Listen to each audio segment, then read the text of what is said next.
Ok, pues muy buenas tardes, noches.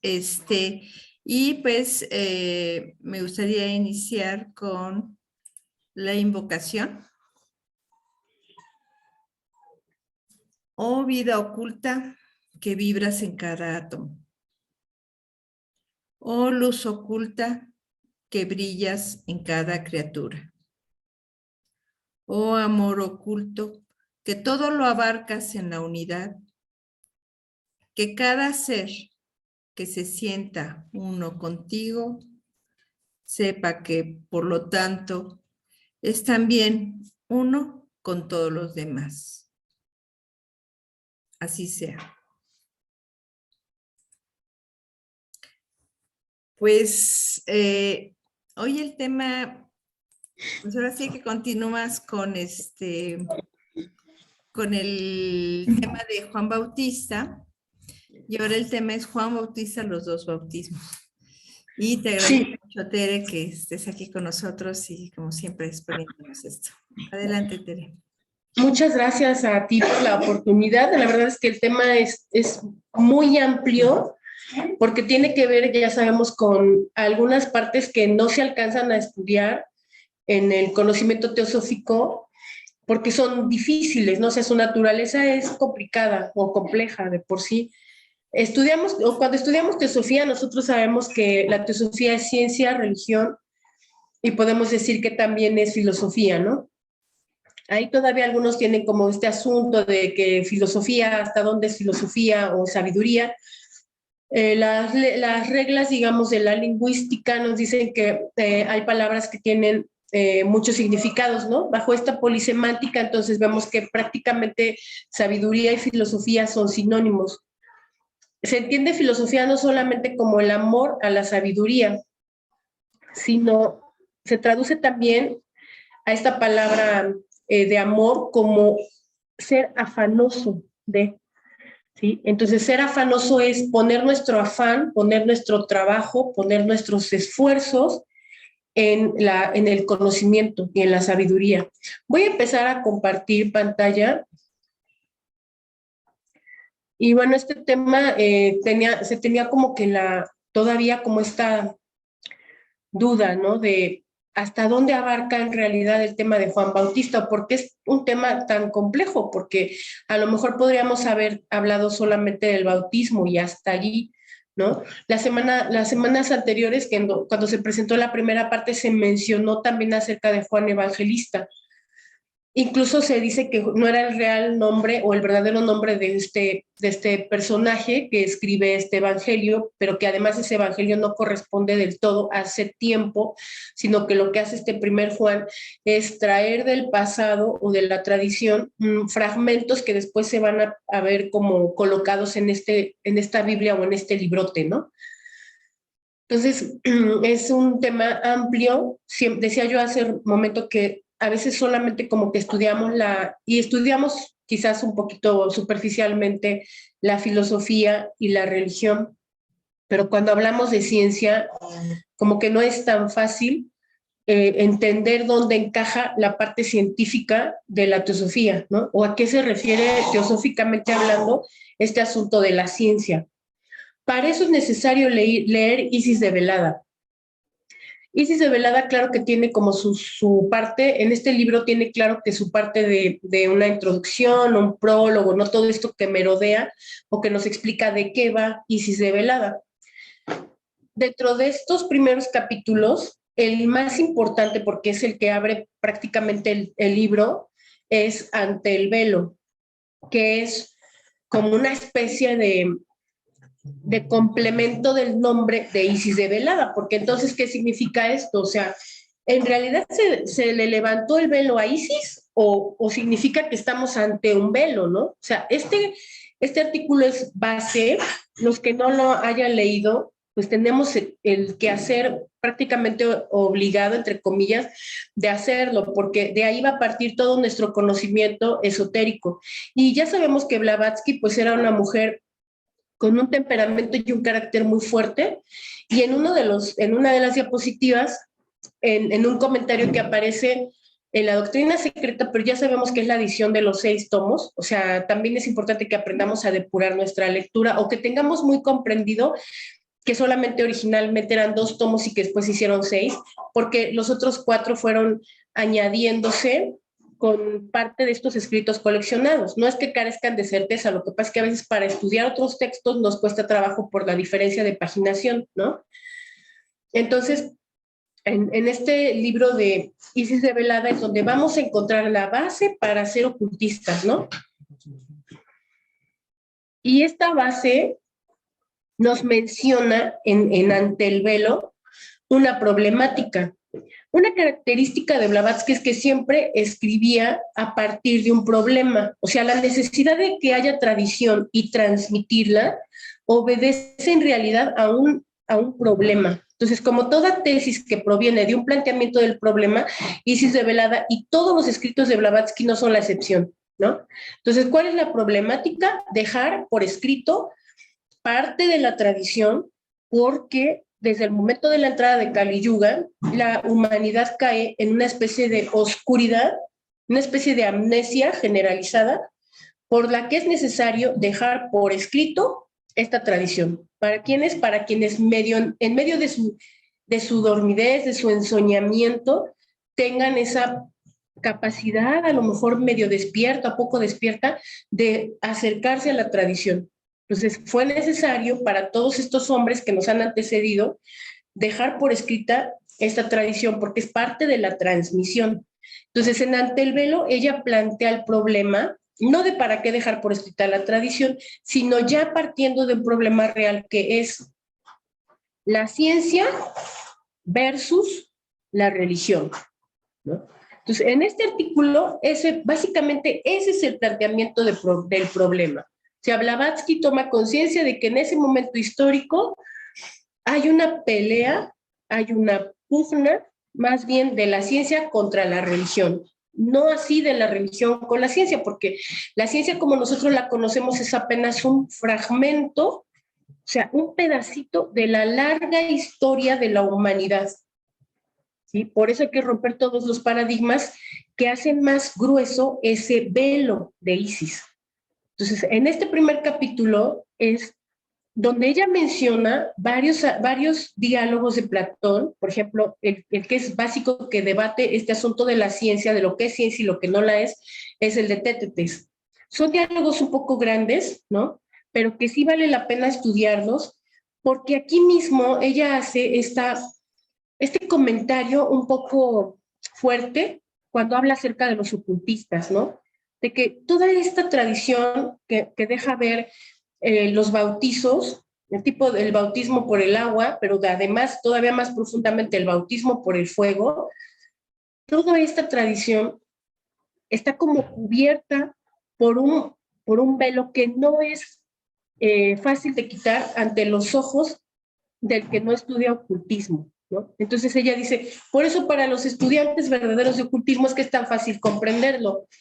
Hace falta hacer esta especie de advertencia, ¿no? Porque si nosotros no tenemos, y personalmente a mí me quedan muchos escollos aquí, no tenemos esa capacidad de ver la profundidad al nivel de que ella lo está explicando, es porque quizás no estoy estudiando ocultismo, quizás estoy estudiando muchas otras cosas, merodeando demasiado, quizá me agrada un poco más el asunto filosófico o religioso o teológico o todos estos otros 2 aspectos de la teosofía, pero no le estoy quizás entrando al aspecto científico, ¿no? Así como ella lo propone en este artículo Ante el velo. El artículo es copioso y al final trae un pequeño glosario del que yo tomé solamente una definición y un pedacito de la otra que tiene que ver con el tema, ¿no? Que es acerca de los teósofos. Entonces, el tema es este Juan Bautista, que además su nombre no fue como que una mera casualidad,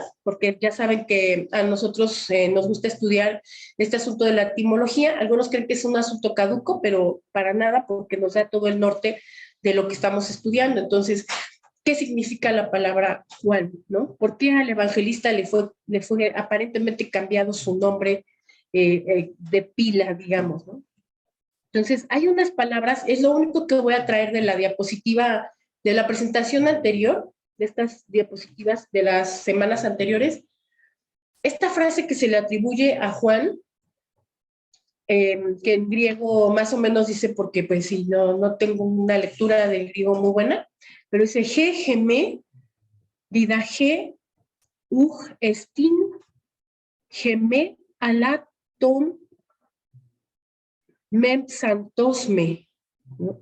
Él le atribuye toda esta tradición no a su descubrimiento.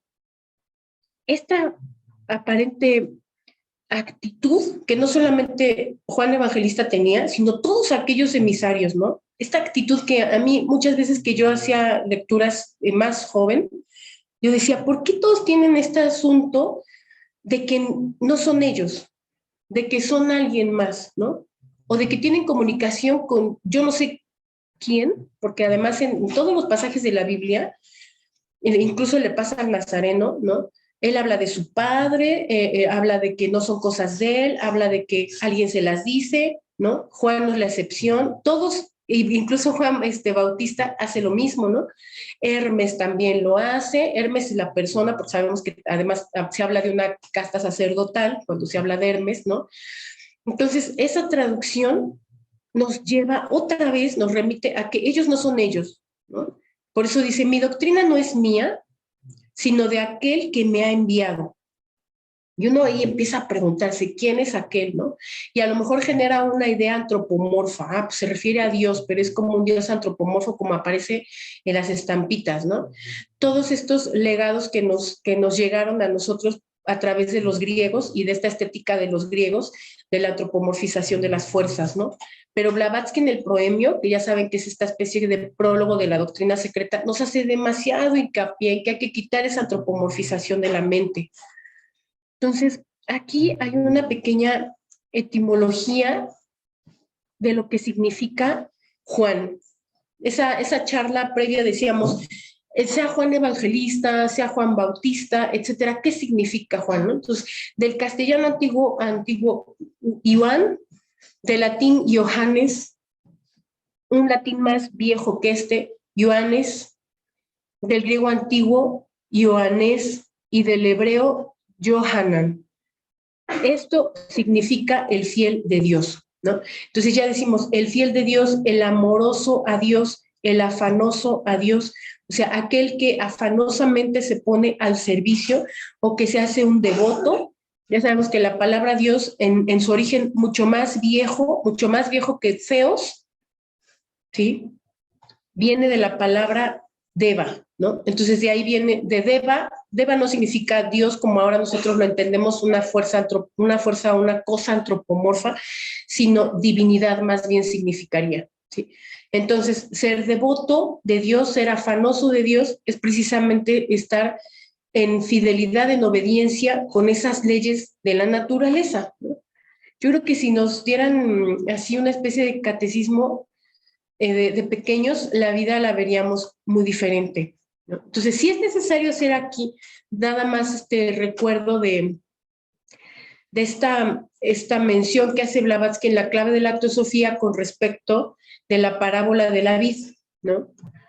Ella dice en la clave de la teosofía, la doctrina, esta doctrina ni siquiera todavía del bautismo, sino previo al bautismo, justificando el asunto de la reencarnación, que es digámoslo entre comillas, lavar las vestiduras, es decir, lavar estas, entre comillas, costras que va siendo aquel cuando se va encarnando, cuando se va a manifestar, va haciéndose de ropajes de los cuales después se tiene que liberar, ¿sí? Entonces esta es la justificación del por qué la reencarnación, y estos son trabajos previos al bautismo, porque todos aquellos que han recibido, sea el bautismo por el agua o el bautismo por el fuego, han tenido que hacer estos trabajos previos, es decir, nacer y morir en nacimientos y futuros renacimientos involuntarios, metidos en esta rueda que algunos llaman samsara, de nacimientos no porque lo elegimos, sino porque sí. Ella dice al respecto de esta doctrina de la reencarnación, dice, la doctrina se enseña en el Evangelio de San Juan. Todo ocultista, y aquí es donde nos empieza a meter ella en camisa de 11 varas, ¿no? O sea, si tú eres ocultista, si te precias de ser ocultista, o incluso cabalista bien informado, porque no todos los cabalistas que decían serlo estaban aprobados bajo el gran duro escrutinio de Blavatsky, ¿no? Que además recaía físicamente, sus características recaía en su ojo izquierdo, que era más grande, ¿no? O sea, había que pasar un escrutinio bien complicado para poder ser aprobado por ella. Entonces, no todos los que se decían ser cabalistas en su tiempo lo eran, excepto Eliphas Levi, ¿no? Por eso dice que cabalista bien informado, porque no todos lo eran para ella. Si todo ocultista, incluso cabalista bien informado, te dirá esto: Cristo, o en todo caso el cuarto evangelio, enseña la reencarnación, así como la aniquilación de la personalidad. Si tan solo te olvidas de la letra muerta y te mantienes en el espíritu esotérico. Se recuerdan los versos 1 y 2 en el capítulo 15 de San Juan. ¿De qué otra cosa habla la parábola sino de la tríada superior del hombre?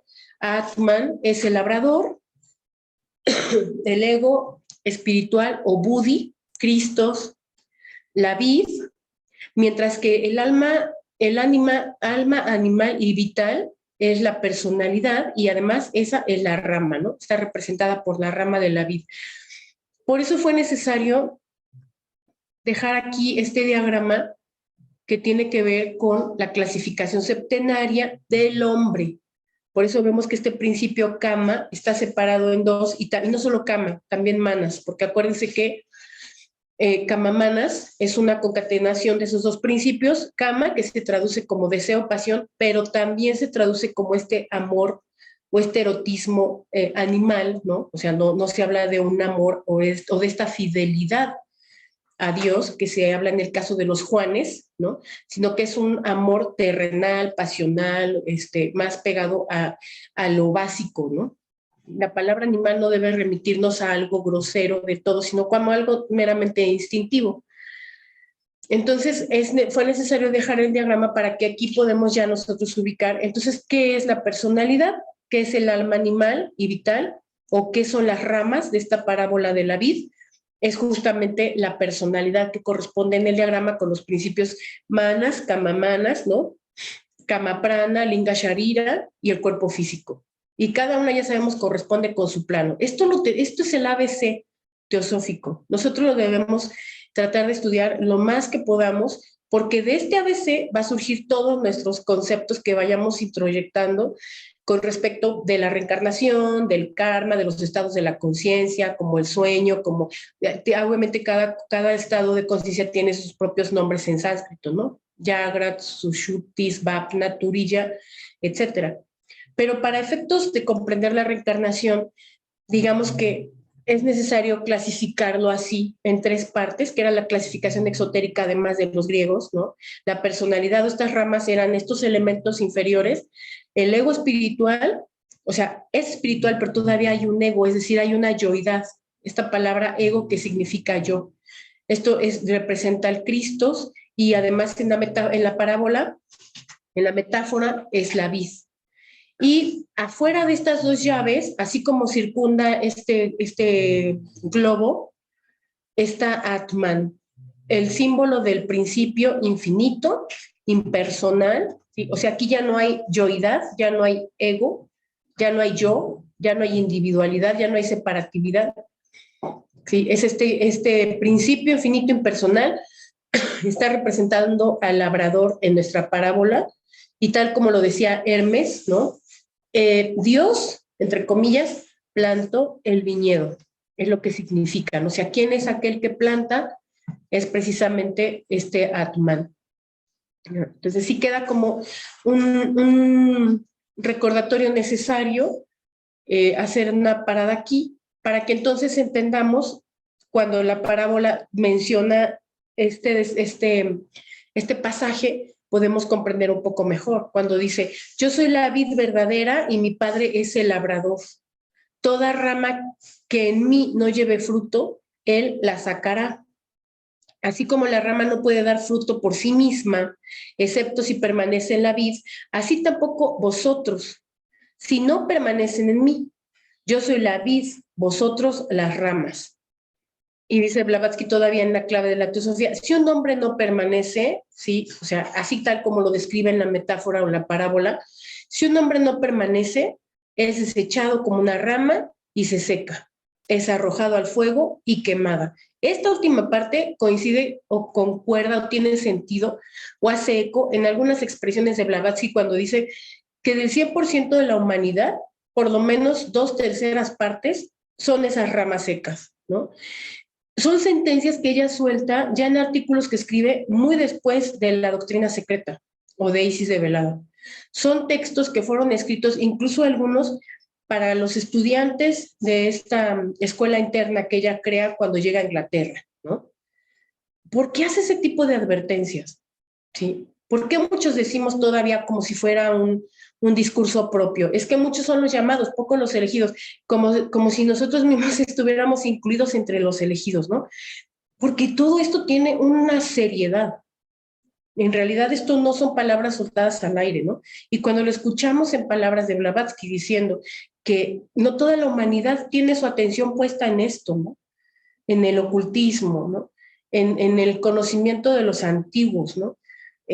Como escuchar expresiones de repente cuando se intenta estudiar los versos en sus lenguas originales y de repente se escucha, ¿para qué vas a estudiar la lengua original si ya todo está traducido, ¿no? Pues es que eso es concertante que en lugar de que las personas nos sumemos a estudiarlo, te quieran disociar de hacerlo, ¿no?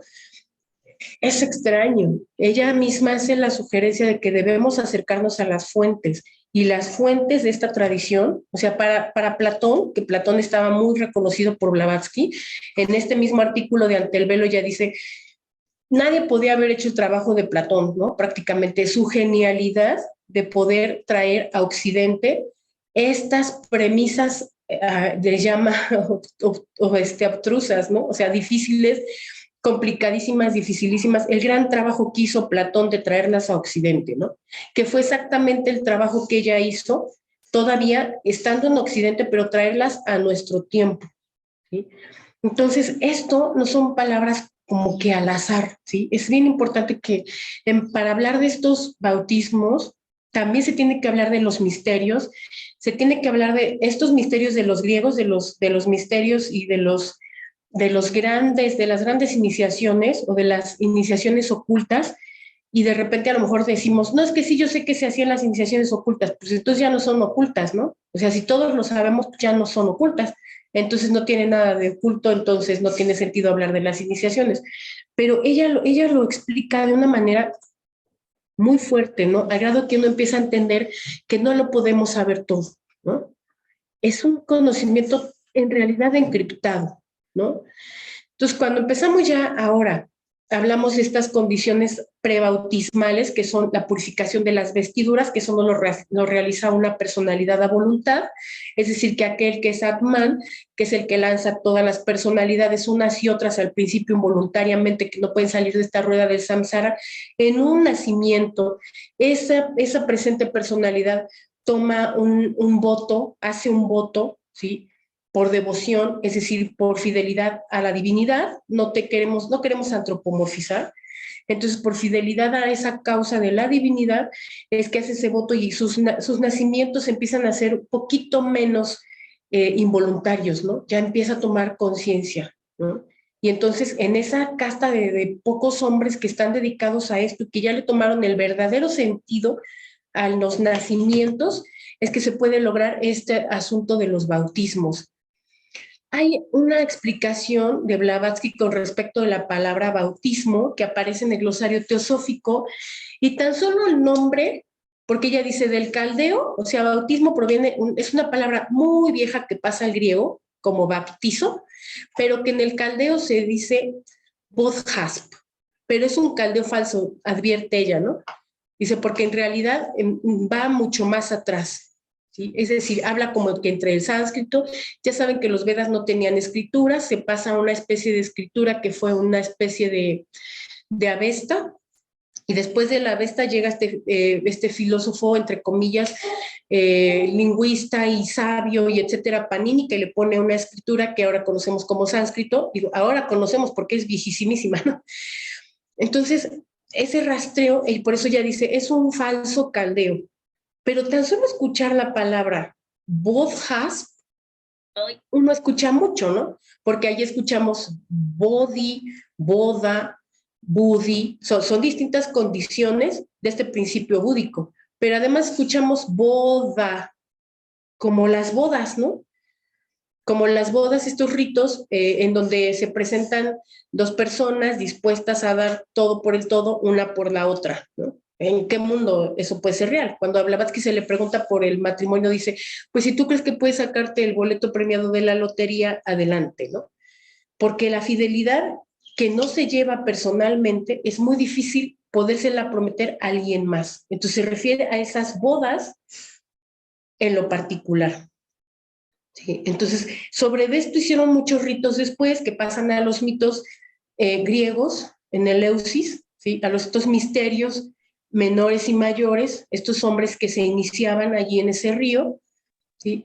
Y que tiene que ver originalmente con este asunto del Bodhasp. Dice, el rito del cual pasó íntegramente al rito cristiano, y dice cristiano siempre ella, no dice católico, sino cristiano, durante cerca de 3 siglos antes de nuestra era.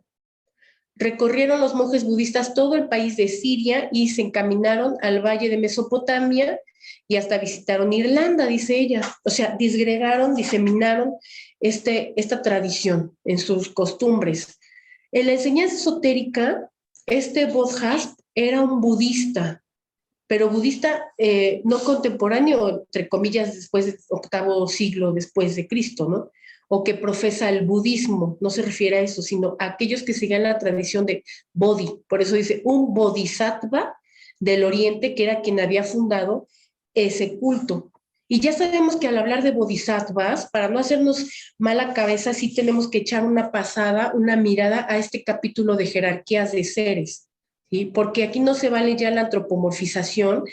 Ya sabemos que hay ciertos iniciados que cruzan el umbral de la muerte para formar parte de esa eternidad, pero que ya no tienen un cuerpo físico como tal, ¿no? Entonces, si vemos nosotros en la palabra bodhisattva, está compuesta por 3 partículas.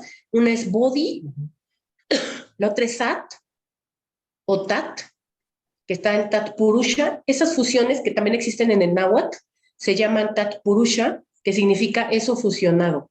Entonces dice bodhi, dice tat y dice dva, ¿sí?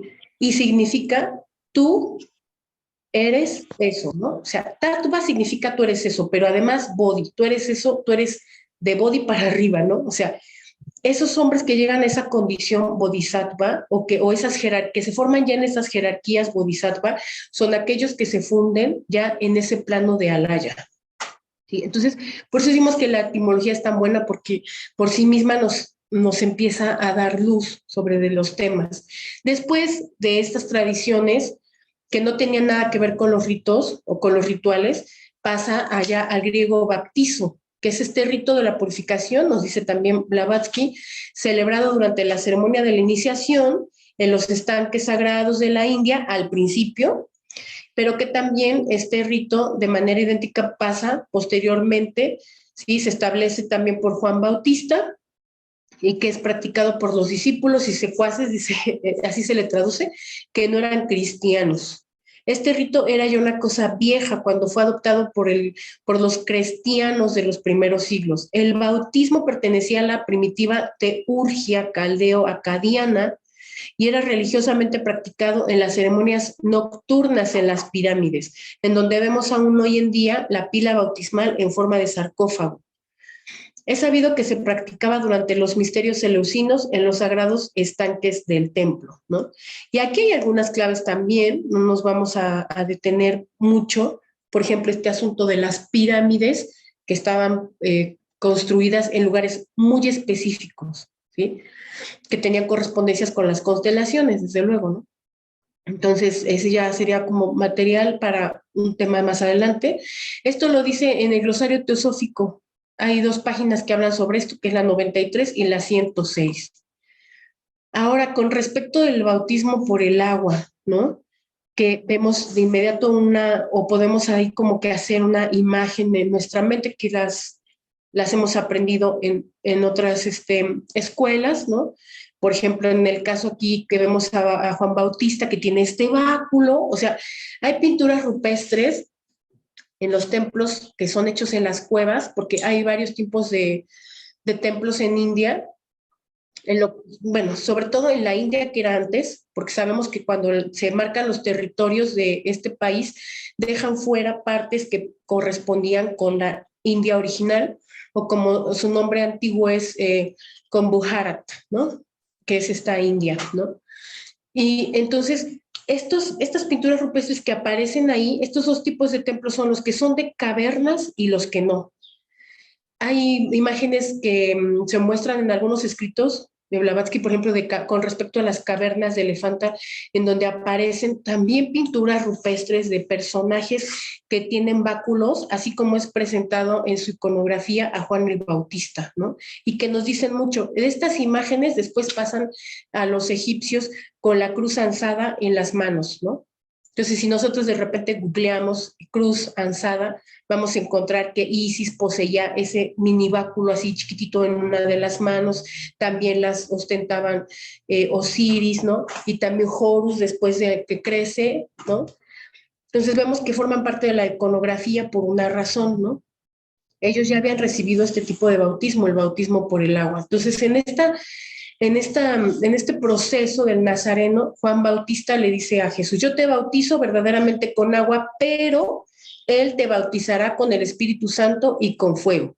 Y ahí es donde otra vez este asunto de que, pero él quién, emisarios de quién son y por qué reciben como una instrucción, a la vez que también le marcan la estafeta al siguiente. O sea, Juan Bautista fue como un intermediario, como si estuviera esperando la llegada de Jesús para pasarle la estafeta, ¿no? Como si lo hubiera estado esperando porque era el siguiente, pero el siguiente de qué, ¿no? Todo este misterio que vemos en este libro del Bibliota, ¿no? En este librezote, y que bueno, pues son lecturas extenuantes. Aquí Blavatsky nos dice en la clave de la teosofía, la significación verdadera de esta frase es muy profunda. Significa que Juan, asceta no iniciado, no puede comunicar a sus discípulos una sabiduría mayor que la de los misterios relacionados con el plano de la materia, cuyo símbolo es el agua. Su gnosis era la del dogma exotérico y ritual, la de la ortodoxia de la letra muerta, al paso que la sabiduría que Jesús, iniciado en los misterios superiores, les revelaría, ¿sí? Era la de un carácter más elevado, pues era la del fuego, de la sabiduría, de la verdadera gnosis o iluminación espiritual real. La una era el fuego y la otra del humo. Entonces, dentro de la iniciación del fuego está incluida la iniciación del humo. Toda esta explicación, además Blavatsky todavía nos hace la aclaración, se presenta al espíritu, o sea, Juan Bautista se presenta ante el espíritu del rey Mesías, entre comillas, como lavando sus ropas en el vino que proviene de lo alto, desde la creación del mundo. Y el rey Mesías es el ego purificado, lavando sus ropas, es decir, sus personalidades durante el Renacimiento. Por eso fue necesario presentar esa clasificación septenaria y explicar mediante la parábola de la vid qué es lo que realmente somos, ¿no? O sea, no somos esta personalidad que viene una tras otra vez, sino esa voluntad de parar estos renacimientos involuntarios que además son lanzados por el sembrador, por Atman, ¿sí? Y entonces saber discernir quién es ese ego purificado. Una vez que ya lavó todos estos ropajes, por eso son estos trabajos previos al bautismo. Alguien que no ha realizado esta purificación, nacimiento tras nacimiento, con esfuerzo, le llaman esfuerzos volitivos, ¿no? Progresos lentos, en alguna de estas encarnaciones, siempre y cuando no perdamos esa continuidad de propósito, desde luego que esta decisión se va a fortalecer y en un futuro renacimiento quizás tengamos la posibilidad de recibir el bautismo por agua y quizás muchas vidas más tarde el bautismo por el fuego. Entonces, pero es necesario para ello saber diferenciar los niveles de la gnosis, ¿no? Porque ya nos está hablando de los procesos por el fuego, pero quizás no sabemos muy bien dónde posicionar este tipo de conocimiento. Hemos hablado de que para Occidente hay 3 tipos de gnosis y así se le describe fácil y traducidamente. La opinión, que desde luego para hacernos una opinión no es tan fácil, ¿no? El otro es la ciencia, que ya es con el conocimiento más de la tradición, ¿no? Un conocimiento más puntual, no cualquier conocimiento, solo aquel que es parte de la tradición. Y el tercero, la revelación o la intuición. Pero en el caso de estudiar las vidyas o los niveles de vidya, que podemos decir que es la parte más oculta de estos 3 niveles de gnosis, ahí sí tenemos que ser muy puntuales, ¿no? Esto ya la vemos, esta lámina la habíamos presentado en la charla anterior, ¿sí? Hay varios tipos de vidya o niveles de vidya. El más inferior es el avidya o sin. Cuando vemos en la partícula A, previo a una palabra, habla de esta privatividad, ¿no? O sea, sin sabiduría, o la nesciencia, ¿no? Que es un conocimiento de lo no real, de no atman. Es un sinónimo de maya, o sea, solamente conocemos las cosas por sus efectos, por lo que vemos, ¿no? Por los sentidos, etcétera. Hay una vidya más elevada que es aparavidya o más allá, pero no tan más allá, ¿no? Conocimiento inferior, o sea, el segundo nivel también es inferior. Y ya se refiere al conocimiento relativo, conocimiento del universo fenoménico, a los Vedas, o sea, los Vedas que no tenían escritura están dentro de este conocimiento. Las ciencias de la fonética, los rituales, la gramática, la filosofía, etcétera, tienen que ver con este conocimiento poco intermedio. Más arriba, la Gupta Vidya o conocimiento secreto. Aquí ya es donde estamos empezando a estudiar, entonces, teosofía, ¿no? Conocimiento secreto o esotérico, la religión de la sabiduría o teosofía. Aspecto arquetípico del conocimiento absoluto. Esto también tiene relación con los planos de la Kabbalah. Por eso aquí dice aspecto arquetípico. El aspecto arquetípico no es lo más elevado. Por encima de este todavía está Paravidya, conocimiento superior, ¿sí? El conocimiento superior de sí, aquello por lo que se realiza el imperecedero Akasha. Y tenemos aquí las 2 maneras de escritura de esta palabra sagrada de 2 sílabas que se vuelven 3, ¿sí? Que pasa del sánscrito, pasa al francés aún, ¿ok? Entonces, hasta allí entonces tenemos conocimiento más allá de la sabiduría, por eso se llama paravidya o conocimiento superior. Esto fue necesario porque con respecto del bautismo del fuego, Blavatsky menciona, ahora bien, teniendo presente lo expuesto, ¿sí? De este segundo bautismo por el fuego y el humo, dice, teniendo presente lo expuesto, le hace el diálogo entre los sabios Narada y Devamata en el Anugita, episodio del Mahabharata, cuya antigüedad e importancia pueden verse en los libros sagrados del Oriente, editados por el profesor Max Müller. ¿Sí? Narada discurre sobre los soplos de los aires vitales, según llaman en las toscas traducciones a tales palabras como prana, apana, etcétera, cuyo total significado y aplicación a las funciones individuales apenas pueden traducirse al inglés. Por eso es importante estudiarlo en sus fuentes, porque no hay palabras que equivalgan a esos caracteres. No hay manera de traducir ciertas palabras del sánscrito. Dice él de esta ciencia que enseña el Veda que el fuego es verdaderamente todas las deidades y el conocimiento de él se encuentra entre los brahmanes acompañado de la inteligencia, ¿no? ¿A qué nivel de vidya? ¿A qué nivel de conocimiento? Bueno, aquí ya lo tenemos en esta tabla a la derecha, ¿no? Hacernos de la idea de cómo está constituida la sabiduría es de mucha utilidad, porque cuando empezamos a estudiar teosofía, entonces debemos aprender a discernir qué estamos estudiando. Estamos estudiando, supongamos que no podemos guardar por mucho tiempo en nuestra memoria esto, pero si nos basamos en la occidentalización de esta tabla, vamos a decir opiniones, ciencia o intuición. ¿Estamos leyendo opiniones?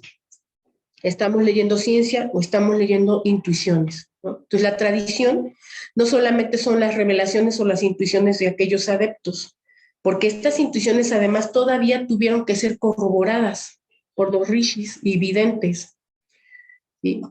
Ok, ahora entonces que ya supimos diferenciar, en el caso nuestro que estudiamos prácticamente todos, estudiamos de Blavatsky, que estudiamos de la doctrina secreta, que estudiamos de Isis de Velada, ¿sí? Entonces tenemos nuestro norte un poco más claro, porque de los libros que estamos aprendiendo es justo de los que tenemos que leer, ¿sí?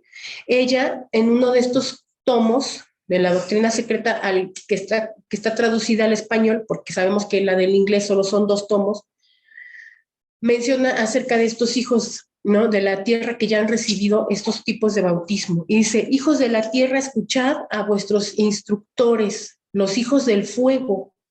Sabed que no hay ni primero ni último, porque todo es un número uno que procede de lo que no es número. O sea, la primera advertencia es clarísima.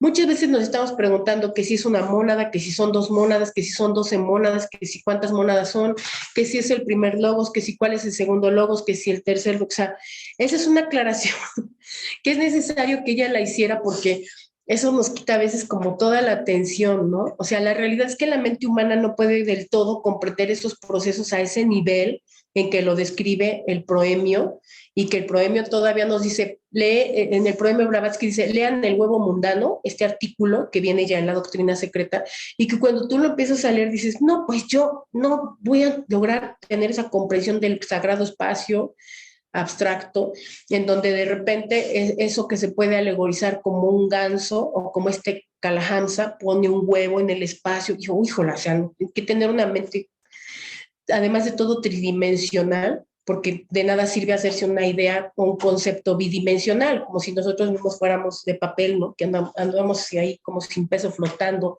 en el ambiente. Pero ella hace esta aclaración de no quedarnos allí, porque finalmente dice: sabes que no hay ni primero ni último, porque todo es un número uno, que procede de lo que no es un número. Nos da mucha claridad después de leer el proemio, ¿no? Esto. Las palabras los hijos del fuego, los hijos de la niebla del fuego y las análogas requieren explicación. Se relacionan con un gran misterio primitivo y universal, y no es fácil aclarar. Existe un párrafo en el Bhagavad Gita en donde, hablando Krishna simbólica y esotéricamente, dice, y entonces además tenemos que irnos a estudiar el canto del Señor, ¿no? El Bhagavad Gita o la Bhagavad Gita, ¿no? Me parece que después de estudiar todas estas estancias que aparecen allí en sus capítulos, además todavía hay que leer una parte que habla sobre las iniciaciones, pruebas de Arjuna, ¿no? En donde, en este Uttara Gita, me parece que se llama esta última parte, en donde ya se habla de los procesos de los iniciados. O sea, Arjuna, después de pasar toda esa purificación, después de haber discernido y después de haber discriminado a sus parientes que creía parientes y a todos estos apegos y cosas que se le aposentan, tiene que hacer ese proceso iniciático y se incluye en este Uttara Gita, ¿no? Bueno, ahí dice estas palabras, que yo las puse en 3 colores porque hay 3 partes en esta premisa. Yo indicaré los tiempos, condiciones, lo que está entre corchetes lo pone Blavatsky. Yo indicaré los tiempos en que los devotos, al partir de esta vida, lo hacen para no volver jamás a renacer o para volver a encarnarse de nuevo. Y sigue diciendo: el fuego, la llama, el día, la quincena brillante, feliz, los 6 meses del solsticio del norte, partiendo, muriendo, en estos los que conocen a Brahman, los yogis, van al Brahman. Esa es la primera parte. ¿Sí? La quincena brillante o feliz, pero habla de 6 meses. ¿Sí? Entonces hablamos de esta dualidad o de este elemento dual inherente a la naturaleza. Aquí nos está hablando de el año, que tiene estos 6 meses, ¿sí?, digamos, felices o solares, y otros 6 meses que no lo son tanto, ¿sí? Por una parte eso, pero sabemos que esta condición también la cumple la luna, ¿no? Por ejemplo, que de sus 28 días tiene 14 que son felices o brillantes y 14 que no lo son, y esa es la segunda parte. El humo, la noche, la quincena sombría o desgraciada, los 6 meses del solsticio meridional, muriendo. En estos el devoto va hacia la luz, a la luz lunar o mansión, también luz astral, y vuelve, renace, Estos dos senderos, el brillante y el sombrío, se dice que son eternos en este mundo o gran kalpa, edad. Por el uno se va el hombre para no volver jamás y por el otro vuelve. Pero ¿cómo es que vuelve si se va para no volver jamás? ¿No? O sea, ahí hay ciertas cuestiones que cuando estudiamos el capítulo de jerarquías de seres nos queda más claro, o esto que se llama recapitulación de la doctrina secreta, que nos aparece muy bien traducido a los que tenemos esta publicación de capítulos fundamentales de Isis de Velada y la doctrina secreta. En recapitulación nos habla también de estas jerarquías de seres, ¿no? Y sigue diciendo, esta parte de los tres colores está en la Bhagavad Gita, y después continúa diciendo en este escrito Blavatsky, ahora bien, estos nombres, el fuego, la llama, el día, la quincena resplandeciente, etcétera, y el humo, la noche, y así sucesivamente, que conducen tan solo al fin del sendero lunar, son incomprensibles sin conocimientos del esoterismo. O sea, dice todo, no, remata aquí el texto, ¿no? Todos ellos son nombres de varias deidades que presiden sobre los poderes cosmopsíquicos. O sea, es como una invitación, ¿no? A que entonces tengo que aprender a leer esoterismo. El hábil traductor de Bhagavad Gita, Kashinath Timbaktelang, de Bombay, confiesa que él no posee ninguna idea alguna clara de la significación de estos versos. Por el contrario, para el que conoce la doctrina oculta, dice Blavatsky, para el que conoce la doctrina oculta resultan completamente claros, ¿no? Como diciendo, claro que los que estudian teosofía lo van a entender. O sea, el traductor de la Bhagavad Gita no, pero los estudiantes de teosofía sí lo van a entender. Y fue como que tan sorprendente. El sentido místico de los símbolos solares y lunares se halla relacionado con estos versos, ¿sí? Los pitris son deidades lunares y nuestros antecesores, pues ellos crearon al hombre físico. Entonces hay otro tema que es globos, rondas y razas, ¿no? Saber las correspondencias, saber en qué cadena planetaria estamos, cuál fue la cadena planetaria precedente, se vuelve un mundo. Ya con respecto de este mismo artículo que decíamos que tiene un glosario, que es ante el velo, aparece esta definición de soma, que a mí me gusta mucho porque da bastante certeza, ¿no? Soma es un brebaje sagrado hindú, ¿no? Pero ese brebaje que ya hablábamos que es todavía un ritual que no tiene que ver demasiado con estos misterios mayores porque no tienen que ver los ritos como tal, o sea, los ritos solamente son rememoraciones o celebraciones de esas fases, de esas iniciaciones que otros vivifican, que no tienen que para ello que tomar este tipo de brebajes. Esos ritos pasan después a los ritos griegos y ese soma se llama después Kikeon, y que es un néctar griego bebido por los dioses del Olimpo, bebido a grandes tragos, describe ella, describe Blavatsky, por los mistés, que eran estos candidatos a las iniciaciones de los misterios, en la iniciación eleucina. Aquel que lo bebe fácilmente alcanza el Brahma o lugar de esplendor, porque además son brebajes medio alucinógenos, ¿no? Ahora que está de moda la ayahuasca, y digo de moda porque es una moda, ¿no? Hay personas que viven en los lugares donde se cultiva y que tienen un entorno en la naturaleza y sus modos de vivir están adaptados a esa naturaleza, que tomar la ayahuasca es algo, digamos, cotidiano, ¿no? Y que entonces de repente una persona que nos sentimos perdidos o desconectados en las ciudades, ¿no? De repente queremos utilizar ese tipo de recursos y lo volvemos una moda solamente, ¿no? Entonces, toda la iconografía de este cáliz, que forma parte de esos ritos, otra vez la vid, ¿no? El trigo, y qué significa este cáliz. Ya sabemos que habla de la transubstanciación y toda esta metáfora de la vid, del lavado de las vestiduras, estos nacimientos involuntarios, ¿no? Una y otra vez. Pero Blavatsky sigue diciendo con respecto del soma. Ella dice, la bebida, conocida por los europeos, no es el brebaje genuino, sino su sustituto, ya que solo los sacerdotes iniciados pueden probar el verdadero soma, y aún los reyes y Rajaha, al hacer un sacrificio, recibían el sustituto.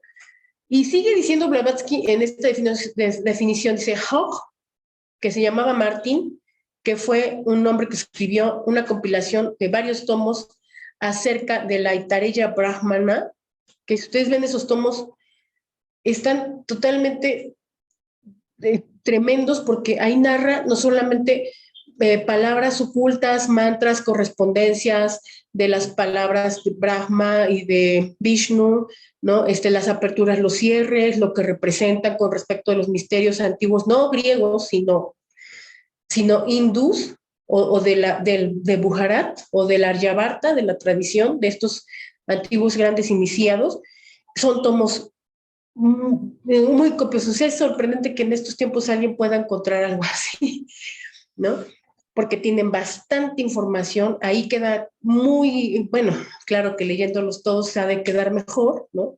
Ahorita por eso solamente fue una búsqueda superficial, pero este hombre que hace estos 8 tomos, que los hizo, me parece que fue una edición de 1886, que bien valdría la pena que se estudiaran más profundamente, ¿no?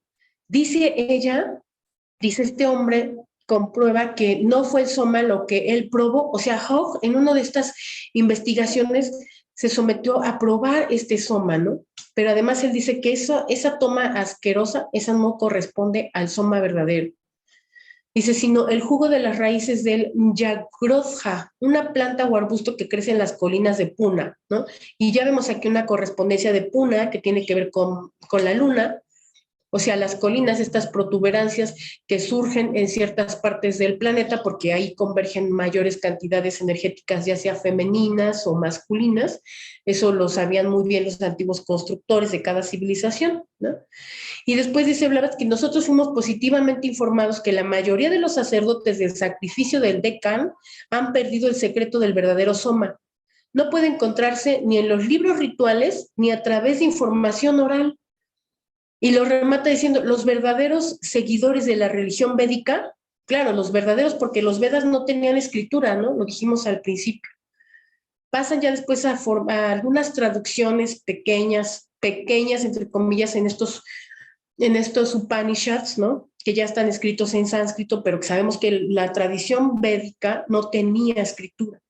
Por eso dice ella que no se encuentran ni siquiera en la tradición o a través de información oral. Los verdaderos seguidores de la religión védica primitiva son muy pocos. Ellos son los únicos descendientes de los rishis, los verdaderos agnihotris, o sea, los hijos del fuego, los iniciados de los grandes misterios. Soma es también conmemorada en el panteón indo, ya que se le llama el rey Soma, ¿no? Entonces ahí ahora entonces hay que ir a buscar este libro del panteón hindú que ella menciona en algunas búsquedas relacionadas con la cruz ansada, ¿no? Que existe ese libro. Por ahí no me acuerdo si tengo algunas hojas porque no se puede encontrar completo, se puede comprar, pero donde habla también de otras advocaciones de este panteón hindú, ¿no? Y sigue diciendo, aquel que bebe de ella es inducido a participar con el Rey Celestial, ya que se llena de ello como los apóstoles cristianos y sus conversos, que se llenaron del Espíritu Santo y fueron purificados de sus pecados. El soma hace del iniciado un nuevo hombre. Él renace y es transformado y su naturaleza espiritual se sobrepone a la física. Le da el divino poder de la inspiración y desarrolla al máximo la facultad clarividente. De acuerdo con la explicación exotérica, el soma es una planta, pero al mismo tiempo es un ángel, ¿no? Pues, ¿cómo nosotros podríamos traducir la palabra ángel si no sabemos la etimología griega, ¿no? O si quizás tenemos esta costumbre de antropomorfizar estas jerarquías de seres. Casi se traduce como un emisario, informante, mensajero, ¿no? Ella sigue diciendo en esta definición de soma, conecta fuertemente el espíritu interior más elevado del hombre, el cual es un ángel como el soma místico, con su alma irracional o cuerpo astral, y así, unidos por el poder de la bebida mágica, ellos se elevan juntos por arriba de la naturaleza física y participan durante la vida de la beatitud y glorias inefables del cielo. Es así que el Soma hindú es místicamente y en todos respectos lo mismo que para los cristianos es la cena eucarística. La idea es similar. Por medio de las oraciones de sacrificio, y dice aquí los mantras, el licor se supone que es transformado allí mismo en el verdadero Soma o el ángel, e incluso en el mismo Brahma, ¿no? Entonces hay conceptos que sí tenemos que tener claros para comprender lo que está diciendo ella en esta definición de Soma. Algunos misioneros se han expresado con indignación acerca de esta ceremonia y tanto más que, hablando de manera general, los brahmanes usan una clase de licor espirituoso como sustituto. Pero ¿creen los cristianos con menor fervor en la transubstanciación del vino de la comunión en la sangre de Cristo porque ese vino esté más o menos espirituoso? ¿Que la idea que se le atribuye al simbolismo no es lo mismo? Pero los misioneros dicen que esta hora de bebida de Soma es la hora dorada de Satán, el cual acecha al fondo del cáliz del sacrificio indo, ¿no? Entonces deja esta definición de Soma bastante encriptada, ¿no? Porque dice que no es eso ritualístico. Nos recomienda leer además a este hombre, a Martin Hogg, ¿no? Y por otro lado dice que como que sí es, pero no lo es, que es más allá de esto. Entonces, leyendo a estos, creo que son 8 tomos de este hombre, podemos tener una mayor claridad. Desde la introducción, desde el primer tomo, se empieza a dejar ver a qué se refiere con este Soma y que no es precisamente lo ritualístico que después pasa a los griegos.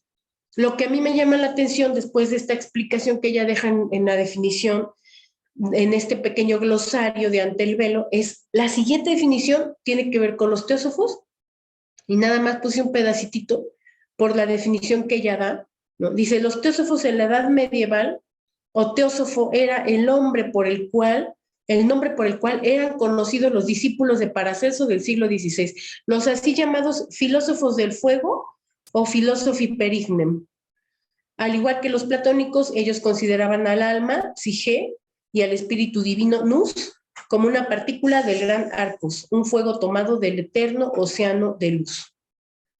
Pero ¿cómo les llama? Los así llamados filósofos del fuego. Esos son los teósofos, ¿no? Esa definición fue muy curiosa porque remata sobre lo que ha estado este fragmento, ¿no? De entonces, para aquellos que estudian ocultismo, esto no tiene el mayor problema. Casi vamos terminando. Esta diapositiva también se mostró la otra charla, en la charla anterior, pero acá le puse estos 3 fragmentitos que aparecen en una de las diapositivas que se atribuye a alguno de las estancias de la Bhagavad Gita, que dice, yo indicaré los tiempos, condiciones en que los devotos al partir de esta vida lo hacen para no volver jamás a renacer o para volver a encarnarse de nuevo. Ahí aparentemente hay una contradicción, pero no la hay, ¿sí? Y habla del fuego, ¿no? Este bautismo por el fuego. El fuego es la llama, el día, la quincena brillante, feliz, los 6 meses del solsticio del norte, partiendo, muriendo. En estos, los que conocen a Brahman, los yogis, y van al Brahman. Y la otra, el humo, la noche, la quincena sombría, desgraciada, los 6 meses del solsticio meridional, muriendo. En estos, el devoto va a la luz lunar o mansión, también la luz astral, y vuelve, renace. Estos 2 senderos, el brillante y el sombrío, se dice que son eternos en este mundo o gran kalpa.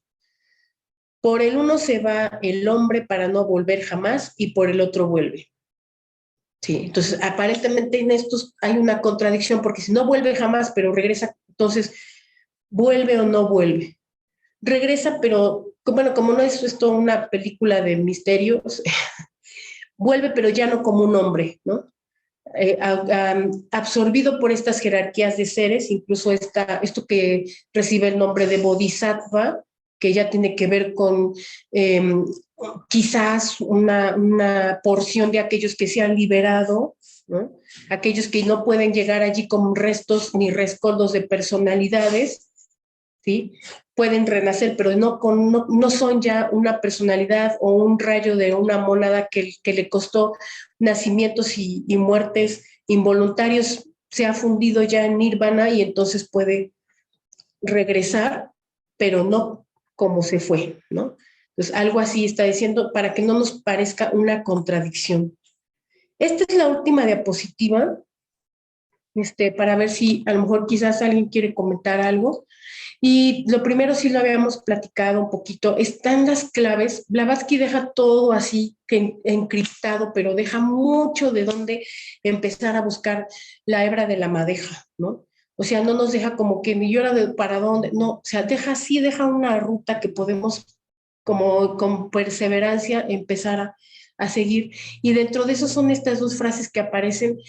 En la primera dice, los poderes espirituales vivientes de las constelaciones señalaban grandes guerras por los movimientos y posiciones de las estrellas y planetas, y especialmente como resultado de la conjunción de la Luna, la Tierra y el Sol, ¿no? Entonces decíamos, ¿qué relación tiene la Luna con la Tierra? Pero no solamente con la Tierra, porque fue, digamos que el cuerpo anterior, ¿no? O sea, la Luna es el cadáver de la Tierra, de su advenimiento anterior. Obvio que si está relacionado con la Tierra, también tiene mucho que ver con todas las criaturas que estamos en la Tierra, ¿no? Entonces, en alguna parte se menciona que estos hombres que en este momento, es decir, en esta cadena planetaria, pueden realizar ese trabajo en periodos específicos cuando ocurren precisamente estos movimientos cósmicos, son aquellos hombres que están mucho más relacionados con la Luna. Y habla, por ejemplo, de los padres lunares, ¿no? Entonces, conociendo temas como globos, rondas y razas, decíamos hace rato, es que tenemos más claridad de esto, ¿no? Porque esos hombres que vinieron antes que nosotros, sí, a nosotros entonces, ¿cuándo nos corresponderá, ¿no? Y realizar este tipo de trabajos? Entonces, ¿en qué fase los hombres de la presente cadena planetaria y ronda, además, para cuándo estaremos listos? Y después remata esta idea diciendo, sí, nuestro destino está escrito en las estrellas, solo que cuanto más estrecha sea la unión entre el reflejo mortal, hombre, y su prototipo celestial, tanto menos peligrosas son las condiciones externas y las reencarnaciones subsiguientes a las que ni Budas ni Cristos pueden escapar. ¿Sí? Y esta partecita que es clave, ¿no? Cuanto más estrecha sea la unión entre el reflejo mortal hombre y su prototipo celestial, ¿cómo hacer estrecha esta unión? Es el mismo concepto del antahkarana, ¿sí? Y esta palabra que, karana, que significa puente, ¿no?